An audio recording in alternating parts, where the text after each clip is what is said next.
রমজান কথার অর্থ কী, সালাত কথার অর্থ কী? আমাদের প্রিয় নবী সাল্লাল্লাহু আলাইহি ওয়াসাল্লাম, ওইটাও আরবি কথা, এটারই বা অর্থ কী? রমজান কথার অর্থ হচ্ছে উপবাস। আবার উপবাসের একটা বাংলা আবিধানিক অর্থ আছে। উপবাস মানে কাছাকাছি বাস।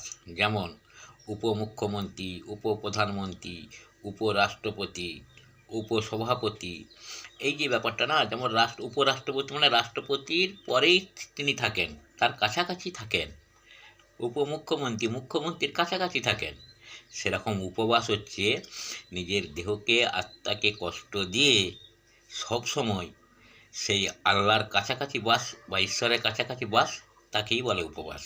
সেরকম সালাত, সালাত হচ্ছে আরবি কথা, তার বাংলা মানে হচ্ছে সংযোগ স্থাপন করা, যুক্ত হওয়া। আমল করতে করতে আল্লাহর সঙ্গে বা ঈশ্বরের সঙ্গে যুক্ত হওয়াটা হচ্ছে সালাত, তার সঙ্গে যুক্ত হয়ে যে তার কাছাকাছি থাকা।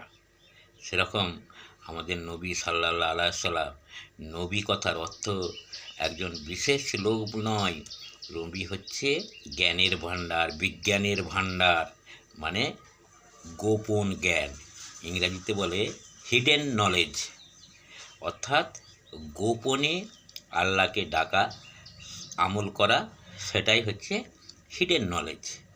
আমি আমার সমস্ত গোপন কথা আমি বন্ধুবান্ধবদের কাছে শেয়ার করতে পারি, কিন্তু যদি আমি যে আমলটা করি, যদি সেই আমলটা সেও করে, তাহলে ভুল ত্রুটি নিয়ে তার সঙ্গে আলোচনা করতে পারি, কিন্তু তাছাড়া আমি কিন্তু তার সঙ্গে সে আলোচনা করতে পারি না, কেননা সেটা সে জানেনি।